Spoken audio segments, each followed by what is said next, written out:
కలికిరండి. నగిరిపల్లి గ్రామం. Tellaguttapalli village. Okay. Ex CM Kiran Kumar Reddy garu వాళ్ళ village. వాళ్ళ విలేజ్ నగిరిపల్లి, మా విలేజ్ తెల్లగుట్టపల్లి. రెండు పక్కన పక్కనే ఉంటాయి. మేమంతా వాళ్ళ దగ్గర ఎక్కువ కూలి పని చేసి బతికిన వాళ్ళమే. నేను ఒకప్పుడు ఎక్స్ సీఎం కిరణ్ కుమార్ రెడ్డి ఇంట్లో వాళ్ళ బిల్డింగ్ కన్స్ట్రక్షన్ లో భవన కార్మికుడిగా పనిచేశాను. ఓకే. ఆడ ఏదన్నా నైట్ టైం వచ్చి ఉండమనేవాడు. నేను ఒక నెల రోజులేమో ఉన్నాను అంతే అక్కడ. అంటే నైట్ ఆ ఇల్లు కట్టేటప్పుడు వస్తువులు అవన్నీ పోతాయి కదా, అక్కడ వచ్చి పడుకోమనేవాడు రాత్రిలో వచ్చి. ఇట్లా ఆ ఇంటికి భవన కార్మికుడిగా పనిచేశాను. వాళ్ళ ఇంట్లో ఎప్పుడు వాళ్ళ పొలం పనుల్లో పనిచేసేవాడిని. వాళ్ళు బాగా సపోర్ట్ చేశారు. అమర్నాథ్ రెడ్డి గారు చదువుకోమంటే బాగా సపోర్ట్ చేసి చదువుకుంటున్నాను. వాళ్ళ ఫ్యామిలీ కూడా అలాగే, వాళ్ళ కుటుంబ సభ్యులు కూడా చదువుకుంటున్నారు అని అంటే చాలా ప్రోత్సాహం ఇచ్చేవాళ్ళు. వాళ్ళ యొక్క ప్రోత్సాహం ఆ రోజుల్లో అటువంటి ఫీలింగ్స్ అంటరానితనం ఉన్న రోజుల్లో వాళ్ళు ప్రోత్సాహం ఇచ్చారు అని అంటే. సరే, ఈ అంటరానితనం మీ వయసులో అంటే మీరు అప్పుడు చాలా ఫేస్ చేశారు, అది ఏదైనా ఒక సంఘటన? చాలా ఫేస్ చేశాను. అడుగడుగున అది డిగ్రీ వరకు కూడా అనుభవించాను. కానీ అది కొంతమంది మాత్రం ఆదరించారు, చదువుకుంటా ఉంటే ప్రోత్సహించారు. కానీ అవమానాలు, అంటరానితనం అదంటే చిన్నతనంలో తెలిసేది కాదు. కానీ పెరుగుతూ విధంగా మోస్ట్లీ 10th దాటగానే స్టార్ట్ అయింది ఆ ఫీలింగ్.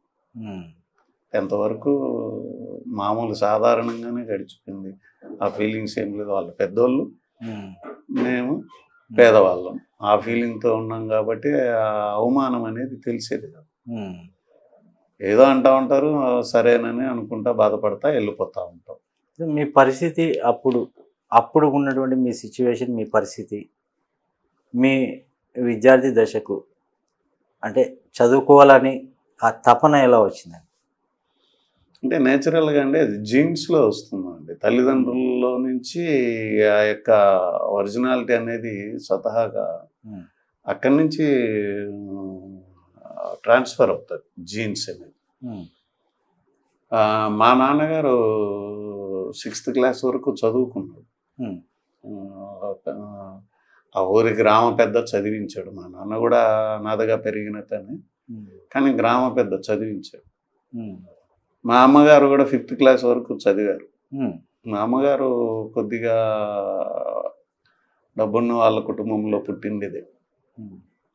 మా నాన్నను పెళ్లి చేసుకున్నాక ఆమె కూడా పేదరాలు అయిపోయింది.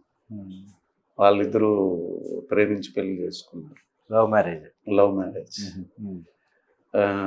పెద్దలు చేశారు లవ్ మ్యారేజ్ అయినా, మళ్ళీ పెద్దలు కలిసి అంటే వీడు అనాథ కదా, నువ్వు అన్నెలా అని సేమ్ క్యాస్టే మళ్ళీ మామూలుగా చేసేసారు. మళ్ళీ పెద్దవాళ్ళందరూ మాట్లాడుకొని చేశారు. మా అమ్మగారు కొద్దిగా ఉన్నత కుటుంబంలో నుంచి వచ్చిన వాళ్ళే. అంటే అప్పట్లో కొద్దిగా డబ్బు ఉన్న వాళ్ళే. వాళ్ళు కొంచెం చదువుకొని కూడా నాలెడ్జ్ ఉంది వాళ్ళకి. ఆ జీన్స్ మాకు ఒరిజినల్గా వచ్చి ఉంటాయి. కానీ పేదరికంలో అవి గుర్తించలేం కదా. ఒక స్టేజ్లో మేము అప్పటికే నేను బెగ్గింగ్ వృత్తిలో ఉన్నాను. ఒక విలేజ్ గజ్జలవారిపల్లినని మా కలికిరి మండలంలో ఒక విలేజ్, రెగ్యులర్గా ఆ విలేజ్కి వెళ్తాం. ముస్లిమ్స్ ఉంటారు అక్కడ. ఆ విలేజ్కి వెళ్ళి అక్కడ భోజనం తెచ్చుకొని ఒక చెట్టు కింద కూర్చొని నేను భోజనం చేస్తూ ఉంటే ఆ దారిలో స్టూడెంట్స్ వెళ్తుంటే నేను వాళ్ళనే చూస్తూ ఉన్నానంట. అది మా అమ్మగారు గమనించారు. అప్పటికే మా అన్నయ్య చదువుకుంటున్నాడు, స్కూల్కి వెళ్తున్నాడు. నేను ఇంకా ఆ దశలో లేను. 5th ఇయర్ అనుకుంటా ఆ ప్రాంతంలో, 4th ఇయర్ 5th ఇయర్లో నువ్వు వెళ్తావా అని వాళ్ళని అలా చూస్తుంటే నువ్వు కూడా చదువుకుంటావా అని మా అమ్మగారు అడిగారు. అది నా యొక్క వాళ్ళని చూస్తూ ఉండడం. అంటే దాంట్లో మా అమ్మగారు గమనించింది, తల్లి అంటే అదే కదండి. తల్లి అన్ని విషయాలు మీకు ఇంట్రెస్ట్ ఉన్నట్టు ఇంట్రెస్ట్ ఉంది, ఇది చదువుకోవాలని ఆశ ఉంది అన్న ఇది కనిపెట్టి తీసుకెళ్ళింది స్కూల్ దగ్గర. అటు నుంచి అటే తీసుకెళ్ళింది. అక్కడే చెట్టు కింద కూర్చొని భోంచేసినాం. అట్లే స్కూల్కి తీసుకెళ్తే వాళ్ళు ఇక్కడ కాదులేండి, ఇక్కడ భోజనం బెటర్ అని పంపించేశారు. వాళ్ళు వేరేలాగా పొరపాటుగా అర్థం చేసుకున్నారు, భోజనానికి వచ్చాడేమో. అలా జరిగింది. తర్వాత మరుసటి రోజు మా అమ్మగారు ఒక స్లేట్ నా చేతిలోకి ఇచ్చి పలక పట్టుకొని స్కూల్కి తీసుకెళ్ళి, ఆ పలక చూస్తే చదువుకోవడానికి వచ్చినాడని అనుకుంటారని. అప్పుడు టీచర్ చూసి, నిన్ను వచ్చింది మీరే కదా, నువ్వే కదా అని అంటే, అవును సార్, అవునయ్య గారు అని మా అమ్మగారు అడిగింది. అయ్యో పొరపాటు అయింది, రెగ్యులర్ ఇట్లా అన్నం కోసం వస్తూ ఉంటారు కదా, దానికే వచ్చినారు అంటే. అప్పుడు ఆయన టీచర్ లోపలికి తీసుకెళ్ళాడు, కూర్చోబెట్టాడు. అక్కడి నుంచి జీవితం అంటే ఒక మలుపు తిరిగింది. అక్కడి నుంచి ఎన్నో మలుపులు జీవితంలో, అవమానాల ద్వారా మలుపులు, కసితో మలుపులు తిరిగింది. అంటే అవమానాల నుంచి కసి పుట్టుకొచ్చింది.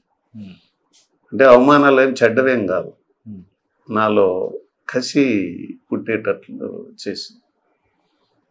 ఆ విధంగా ఎన్నో టర్నింగ్. అంటే అవమానాలు వచ్చినప్పుడు కసి పెరిగి, కసితో పాటు మార్పు అనేది వచ్చింది.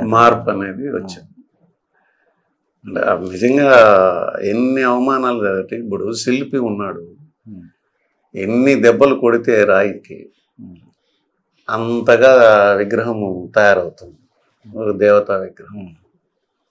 ఎన్నో దెబ్బలు తిన్న రాయి పూజలు అందుకుంటుందని ఒక పెద్ద కొటేషన్ ఉంది. నిజమే, అది దెబ్బలు తిన్న రాయే పూజలు అందుకుంటుంది. అట్లాగా ఈ అవమానాలు, ఈ దెబ్బలు, ఈ కష్టాలు ఇవన్నీ ఏంటంటే మనలో ఒక ఒరిజినాలిటీని బయటికి తీసుకురావడానికి ఇవన్నీ మనకు తగులుతాయి. అవి మనం అనుకుంటాం కష్టాలని, కానీ యాక్చువల్గా మనలో ఉన్న ఒరిజినాలిటీని బయటికి తీసుకురావడానికి ఈ దెబ్బలు తగులుతాయి, అవమానాలు తగులుతాయి. దాని నుంచి మనం రియలైజేషన్ అవ్వడానికి, మార్పుకు అదే నాంది అని గమనించగలిగితే, దాంట్లో నుంచి కసి కొడితే ఆ కసి నుంచి బాగా చదువుతారు. మీకు అక్కడి నుంచి స్టార్ట్ అయిందంటారు. మీ అమ్మగారు చేర్పించినప్పటి నుంచి అక్కడి నుంచి మీరు మొదలైంది మీ ప్రయాణం మళ్ళా స్టడీస్ పైన. అంటే అలా అప్పటి వరకు అలానే ఉంది సార్ పరిస్థితి? అంటే సిచ్యువేషన్ అలాగే ఉన్నా, తర్వాత కూడా అలాగే ఉంది. తర్వాత అలాగే ఉండి ఇదంతా రొటీన్ లైఫే. ఏది గ్రామాలకు వెళ్ళడం, మనం తెచ్చుకోవడం, అది రొటీన్ లైఫ్. అది ఎర్లీ మార్నింగ్ వెళ్ళాలి. ఎర్లీ మార్నింగ్ వెళ్ళేటప్పుడు అట్లా అక్కడ కూడా ఎన్నో అవమానాలు ఫేస్ చేసాం. కానీ లోపల కూర్చున్నప్పుడు అక్కడ కూర్చోబెట్టుకోవడానికి కూడా ఇబ్బంది పడ్డాం. అది నాకు బాగా గుర్తుంది. టీచర్ తెలియకుండా విద్యార్థులు మేనేజ్ చేసేవాళ్ళు. అంత చిన్న వయసులో కూడా అటువంటి ఆలోచనలతో ఉండేది. ముందర కూర్చోబెడతాడు టీచర్ వెళ్ళగానే మా క్లాస్మేట్స్ వెనక్కి పంపించేస్తారు. వెనక్కి వెళ్ళి కిందికి వెళ్ళామని మళ్ళీ వచ్చి టీచర్ ఒక దెబ్బ కొడుతుంది. కొట్టినప్పుడు చెప్పకూడదు వీళ్ళు వెనక్కి వెళ్ళి వీళ్ళు పంపించారని. అంటే ఎనిమిటీ పెరిగిపోతుంది అని చెప్పాడు. రిపీటెడ్గా జరుగుతూ ఉంటే టీచర్ గమనించి టీచర్ అట్లా వెళ్ళి అట్లా గమనిస్తూ ఆయన స్టైల్లో ఆయన గమనించాడు. చూస్తే కొంతమంది అక్కడ వాళ్ళు నన్ను బెదిరించి వెనక్కి తరిమింది చూసి వెంటనే వచ్చి వాళ్ళకి గట్టిగా మందలించాడు. వాళ్ళకు కూడా 2 దెబ్బలు వేసాడు. ఈసారి కనుక గట్ట చేస్తే బాగోదు, అందరూ ఒకటే, విద్యార్థులందరూ ఒకటే, విద్యార్థుల్లో ఈ ఆలోచన రాకూడదు చదువుకునేటప్పుడు పేదలు ఉంటారు అంటే అలా అలా అలా కొంతకాలం నడిచింది. అట్లా అడ్జస్ట్ అవ్వడానికి ఆ టైంలోనే చదువు మానేయాలని కూడా అనిపిస్తుంది. మీరు కొన్ని వీడియోస్లో చూసాం సార్, మీరు అంటే నీళ్ళల్లో పడిన రొట్టెలు కూడా అవి అంటే ఇట్లా పిండి ఎత్తి పెట్టుకొని తిన్నారు అనేసి అని అన్నారు, నిజమనేది? అది నాకు బాగా గుర్తుంటుందండి. అంటే అది సంక్రాంతికి పశువుల పండుగ అంటారు చూడండి, సంక్రాంతి పండుగ. ఆ పండగకి మా యొక్క విలేజ్లో అది ఒక ఆచారం. అంటే దోశలు తీసుకుపోయి దోశలు బావిలో నీళ్ళల్లో వేసేస్తారు. అప్పుడు పెద్ద పెద్ద బావులు ఉండేవి, నీళ్ళల్లో వేసేస్తారు. అప్పుడు ఆ దోశలు నీళ్ళల్లో పడకనే నీళ్ళల్లో పన్నటివి కూడా తీసుకొచ్చుకున్నాము. నేను బావిలోనే ఉండేవాడిని, నీళ్ళల్లో ఉండేవాడిని. అంటే ఒక టైం స్టార్ట్ అవుతుంది, 8 అవగానే ఇంకా బయటకు వస్తారు ఆ విలేజర్స్. నేను పోయి ఆ బావిలో ఈత కొడుతూ ఉండేవాడిని. వాళ్ళు వేసి ఇసిరేసినప్పుడు నీళ్ళల్లో పడకుండా కూడా క్యాచ్ పట్టిన సందర్భాలు ఉన్నాయి. అంటే తడిసిపోతే టేస్ట్ మారిపోతుంది కదా, అవి నీళ్ళల్లో పడకుండా ఉండడానికి నీళ్ళల్లో ఉండి పట్టుకున్న రోజులు ఉన్నాయి. పండగనంటే అంటే చిన్నప్పుడు స్విమ్మింగ్ చెరువుల్లో నేర్చుకునేస్తాం కదా. ఇప్పుడు పట్టణాలలో వీళ్ళకు అటువంటి యాక్టివిటీస్ లేవు, ఆ ఆటలు లేవు, ఏమీ లేవు. కానీ అప్పుడు పల్లెటూరులో చెరువుల్లో ఈత కొట్టడం, చెరువుల్లోనే ఈత నేర్చుకోవడం, అట్లా స్విమ్మింగ్లో మంచి అనుభవం ఉంది నాకు. అందువల్ల నేను గంటల కొద్దీ నీళ్ళల్లో ఉండేవాడిని.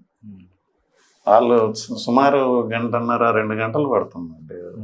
60-70 ఇండ్లు ఉంటాయి. వాళ్ళు వచ్చి ఒక దాన్ని సిద్ధారెడ్డి బావి అంటారు మా దగ్గర.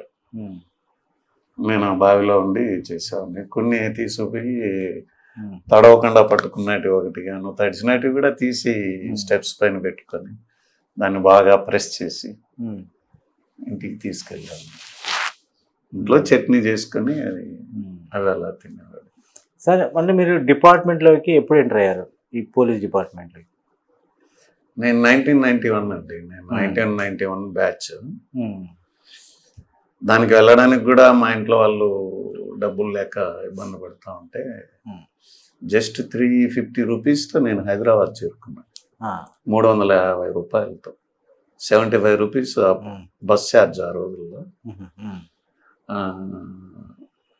అప్ అండ్ డౌన్ 150 పోయినా నా చేతుల్లో ఉన్నది 150. ఆ 150తో ఎట్లా అని వెళ్తే బస్ స్టాండ్లో ఉన్నాను చాలా కాలము, 10 days దాకా బస్ స్టాండ్లోనే ఉన్నాను. మళ్ళీ మా విలేజర్స్ పరిచయం అయ్యారు. మధుసూదన్ రెడ్డి అని నా క్లాస్మేట్, అతను రూమ్కి తీసుకెళ్ళాడు. రూమ్ దొరికింది. అదే 150 రూపీస్ ఎంత 1 monthలో అయిపోయింది. అప్పుడు కూడా వాళ్ళు నా ఫ్రెండ్స్ కొంతమంది భోజనం పెట్టించారు. ఒక పూట అరటిపళ్ళు తిని భోజనం చేయకుండా ఓన్లీ బనానా తినేవాళ్ళు. అప్పట్లో రూపాయి ఇస్తే 4 బనానా ఇచ్చేవాళ్ళు, పావులకే బనానా. 2 తింటే, రూపాయికి తీసుకుంటే 2 తింటే, పెద్ద పెద్ద బనానా 2 తింటే చాలు, కడుపు నిండిపోయేది. ఇంకా భోజనం లేనప్పుడు అరటి పండ్లతో తిని మాత్రమే ఉన్న రోజులు. నేను సబ్ ఇన్స్పెక్టర్గా సెలెక్ట్ అయ్యి ముందు రోజులు. తర్వాత అక్కడ ఒక భవన కార్మికుడిగా కూడా ఒక బిల్డింగ్లో భవన కార్మికుడిగా జాయిన్ అయ్యాను. 3 months ఉన్నాను. 3 months ఉండి ప్రాక్టీస్ చేసుకొని ఎగ్జామ్ అటెండ్ అయ్యి, ఈవెంట్స్ అటెండ్ అయ్యి, ఎగ్జామ్ అటెండ్ అయ్యి, రిటర్న్ వచ్చేటప్పుడు 1500 రూపాయలు తీసుకొని మా ఊరికి వచ్చాను. ఒక జత కొత్త బట్టలు, 1500 రూపాయలు క్యాష్ తీసుకొని వచ్చాను. భవన కార్మికుడు ఆయన కృష్ణ యాదవ్ అని, ఆయన ఆ బిల్డింగ్లో పని ఇచ్చాడు, ఆ బిల్డింగ్లో ఉండడానికి స్థలం ఇచ్చాడు, భోజనం కూడా పెట్టేవాడు ఆయన. నేను చదువుకుంటా ఉండేది చూసి అక్కడ ఉండే వాళ్ళకి అందరికీ చెప్పేవాడు, వాళ్ళ పిల్లల్ని తీసుకొచ్చి చూపెట్టేవాడు. మీరు సెలెక్ట్ అయిన తర్వాత మీ కుటుంబం, మీ అమ్మగారు, మీ కుటుంబం సభ్యులందరూ ఊరి వాళ్ళు ఎలా ఫీల్ అయ్యారు సార్? అదొక పండగ వాతావరణం అండి. అంటే చుట్టుపక్కల వాళ్ళండి వీడు ఇక్కడ అట్లాగా అడుక్కుంటా ఉండే, ఇది తిరుగుతుండే, కట్టెలు అమ్ముకుంటా ఉండే, వీడు ఇది ఆ పని వీడు సబ్ ఇన్స్పెక్టర్ ఏంటి అంటే ఎస్ఐ అని అంటే ఎలా ఉంటాడో చూద్దాం, వీడు ఎలా ఉంటాడో ఎస్ఐగా అని చూద్దాం అని చుట్టుపక్కల గ్రామాల వాళ్ళందరూ వచ్చారు మా దగ్గర పలకరించడం.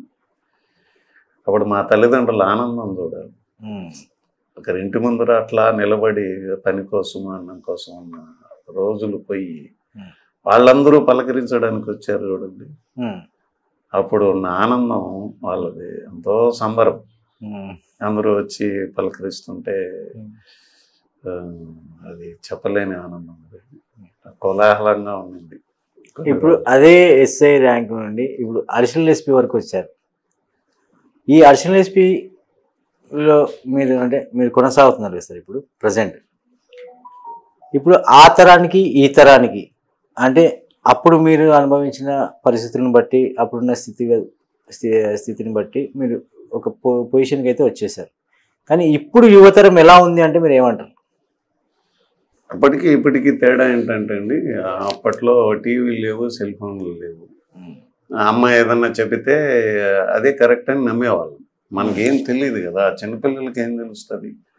అప్పుడు అమ్మా నాన్నల పైనే ఆధారపడేవాళ్ళం, టీచర్ల పైనే ఆధారపడాలి. అమ్మ ఏం చెప్తే అది కరెక్ట్, నాన్న ఏది చెప్తే అది కరెక్ట్, టీచర్ ఏది చెప్తే అది కరెక్ట్. ఇప్పుడు సెల్ ఫోన్లో టీవీలలో మొత్తం సమాచారం వచ్చేస్తుంది. దీనివల్ల ఏమైందంటే ఇప్పుడు అమ్మా నాన్నల యొక్క అంటే కొంత సమాచారం కొరకు మాత్రం, ఇన్ఫర్మేషన్ కొరకు అమ్మా నాన్నల అవసరం తగ్గిపోయింది. ఎప్పుడైతే అమ్మా నాన్నల అవసరం తగ్గిపోయిందో వీళ్ళ ప్రవర్తనలో మార్పు వచ్చేసింది, మార్పు వస్తూ ఉంది. ఈ టీవీల పుణ్యమా, ఈ సెల్ ఫోన్ పుణ్యమా రైట్స్ కూడా, హక్కులు కూడా ఎక్కువ తెలుస్తూ వచ్చాయి.